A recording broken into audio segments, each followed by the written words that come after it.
اچھا جی، یہ پہلا سوال ہے کہ جی عربی زبان کیسے سیکھیں. اس میں میرا جواب تو بالکل ایک روٹین سے ہٹ کے ہوتا ہے. میں یہ کہتا ہوں کہ عربی سیکھنے کو آپ سیکنڈ پرائورٹی کے اوپر رکھیں. پہلی پرائورٹی یہ ہے کہ جنہوں نے پہلے یہ پہیہ ایجاد کیا ہوا ہے، ویل انوینٹ کیا ہوا ہے، اس سے آپ استفادہ کریں.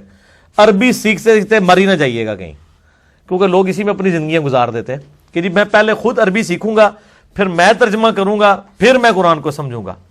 میرے بھائی، آپ سیکھ کے سمجھ کے بھی کریں گے، پھر بھی آپ کی سمجھ کو کسی نے نہیں ماننا. نہ آپ اسے دعوت کا کام کر سکتے ہیں، نہ آپ اس دعوت کو کسی کے سامنے رکھ سکتے ہیں. کیونکہ جب آپ رکھیں گے وہ کہیں گے کہ جی ہمارے علماء تو آپ سے زیادہ عربی جانتے تھے جنہوں نے یہ کام کیا ہوا ہے، آپ کے ہم ترجمہ مانتے ہی نہیں ہیں.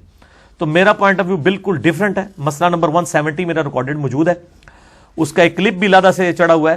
قرآن حکیم کی 8 ٹرانسلیشن، یعنی قرآن حکیم کے ترجموں میں تبدیلی کا دھوکہ. یہ بھی آپ یوٹیوب پہ لکھیں، مسئلہ 170 لکھیں تو میری وہ تقریباً 1.25 گھنٹے کی ویڈیو کھل جائے گی، جس میں نے بتایا کہ علماء نے قرآن سے دور کرنے کے لیے شیطان نے ان کو کیسے استعمال کیا انجانے میں نہیں کہتا بدنیتی پہ کیا ہوگا، کہ انہوں نے کہا جی وہ جی قرآن جو ہے نا وہ ڈائریکٹ پڑھیں گے تو بندہ گمراہ ہو جاتا ہے، پھر ترجموں میں بڑی تبدیلی ہے.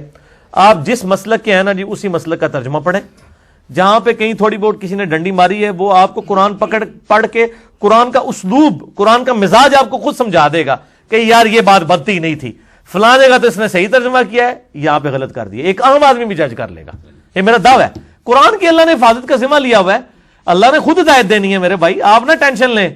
اگر سلمان فارسی رضی اللہ تعالیٰ عنہ کو اتنے مذاہب بدل کے جو ہے وہ ہدایت مل سکتی ہے تو آپ کو مل سکتی ہے. آپ ٹینشن نہ لیں، کسی کو قرآن کی طرف لگائیں. اگر کوئی بریلوی ہے اس کو کہ احمد بریلوی صاحب کا ترجمہ پڑھو. ایاک نعبد و ایاک نستعین، احمد بریلوی صاحب نے کوئی اس کا ترجمہ یا علی مدد یا شیخ عبد القادر جیلانی مدد نہیں کیا ہوا. ٹھیک ہے، صحیح ترجمہ کیا ہوا ہے. سید فرمان علی شاہ صاحب اہل تشیع کے صحیح ترجمہ کیا ہوا ہے. جونا گڑھی صاحب اہل حدیث کے صحیح ترجمہ کیا ہوا ہے. اشرف تھانوی صاحب دیوبند کے صحیح ترجمہ کیا ہوا ہے. تو آپ ان کو ادھر ہی لگا رہنے دیں. عربی زبان پیرلل میں آپ شوق کے طور پہ ضرور سیکھیں. جب آپ اپنی زبان میں آپ کو ترجمہ کر دیا ہے علماء نے، آپ کو اگر اردو آتی ہے آپ اردو سیکھیں. اگر آپ کو اردو نہیں آتی جو آپ کی اپنی زبان ہے. صحابہ کرام علیہم رضوان کو نہ لکھنا آتا تھا نہ پڑھنا آتا تھا سوائے چند اصحاب کے، اس لیے گنتی کے آپ کو کاتبین وہی ملتے ہیں. باقی لوگ لکھ بھی نہیں سکتے تھے، پڑھ بھی نہیں سکتے تھے. صرف عربی میں قرآن نازل ہوا، ان کے لیے ہدایت کا سبب بن گیا. آپ کی اردو میں اگر قرآن نازل ہوتا تو آپ کو پڑھ لکھنے کی کیا ضرورت تھی سوائے یہ کہ اردو آپ کو سمجھ آتی ہوتی. تو وہ کام کر دیا ہے نا. احمد بریلوی صاحب نے کر دیا، اشرف تھانوی صاحب نے کر دیا، سید فرمان علی شاہ صاحب نے کر دیا، مودودی صاحب نے کر دیا، ان سب لوگوں نے، جونا گڑھی صاحب نے کر دیا. آپ کو جس پہ دل ٹھکتا ہے آپ پڑھیں تو صحیح نا. قرآن کا مزاج آپ کو خود بتائے گا کہ اس نے یہاں تو ترجمہ ٹھیک کیا تھا، یہاں اس نے مسئلہ کر دیا. ہم نے تو دیکھا ہے لوگ اپنے اپنے مسئلے کا ترجمہ پڑھتے ہیں اور اللہ تعالیٰ ان کو ہدایت تک پہنچا دیتا ہے. تو یہ ویل انوینٹ نہ کریں عربی سیکھنے والا. بہرحال کسی کو شوق ہے تو آپ ضرور سیکھیں پیرلل میں. اس کی وجہ سے قرآن کو ڈیلے نہ کریں. آلریڈی جو ویل انوینٹ ہوئے ہیں، پہیے ایجاد ہوئے ہیں مارکیٹ میں، جب آپ کا ٹائر خراب ہو جاتا ہے تو یہ نہیں آپ کہتے ہیں میں پہلے ٹائر خود بناؤں گا پھر میں گاڑی میں لگاؤں گا. مارکیٹ میں بنا ہوا آپ لگا لیتے ہیں. اس کو کہتے ہیں انگلش میں ویل انوینٹ نہ کریں. تو اردو ترجمہ ہوا ہے، آپ اس سے استفادہ کر دیں. اردو آتی ہے آپ کو. عربی سیکھنے کے لیے میری نظر میں اس وقت ورلڈ لیول کا کام جس بندے نے کیا ہے وہ ایک بندہ ہے فیصل آباد کا، ڈاکٹر اسرار صاحب رحمہ اللہ تعالیٰ کا پوتا شاگرد ہے عامر سہیل. آپ یوٹیوب پہ جا کے لکھیں عامر سہیل، AAMIR سہیل SOHAIL. تقریباً 70+ ان کے لیکچرز ہیں. بالکل انہوں نے حروف تہجی سے عربی پڑھانی شروع کی ہے.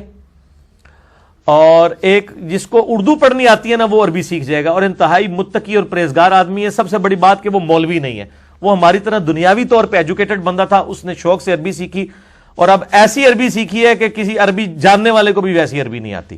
اور انہوں نے عام آدمی تک وہ عربی پہنچا دی ہے. اور وہ ساری کی ساری چیزیں ریکارڈنگ میں. آپ ایک لیکچر بھی دیکھ لیں گے نا تو آپ کہیں گے یار اس بندے نے تو عربی ایسے پڑھائی ہے کہ یہ تو کسی پرائمری اسکول کے بچے کو بھی عربی اس سے پڑھائی جائے نا. اردو میں اس نے پوری عربی پڑھا دی ہے. تو 77 لیکچر آپ کو پورے کور کرنے کی ضرورت نہیں. آپ 20-25 لیکچر کریں گے آپ کو بیسک بلو پرنٹ قرآن حکیم کی عربک کا. اور انہوں نے ٹارگٹ پھر قرآن پاک کو ہی کیا ہے کہ قرآن پاک کی عربی لوگوں کو سمجھ آنا شروع ہو جائے. اور سٹیپ وائز وہ لے کے چلے ہیں. عامر سہیل یوٹیوب پہ جا کے لکھیں. میری ان سے کوئی ملاقات نہیں ہے لیکن میں تو جس کی بھی کوئی پازیٹیو چیز ہے میں اس کو انٹروڈیوس کرواتا ہوں. الحمدللہ آلریڈی وہ جس مجلس میں انہوں نے ریکارڈنگ، جس طرح یہاں پہ تو 70-80 لوگ بیٹھے ہیں، ان کی اس مجلس میں تو 15 سے 20 بندے ہیں جنہوں نے وہ کلاس پڑھی ہے، لیکن یوٹیوب پہ لاکھوں لوگ وہ کلاس دیکھ چکے ہیں. تو وہ عامر سہیل صاحب کی کلاسز آپ دیکھیں عربی سیکھنے کے لیے.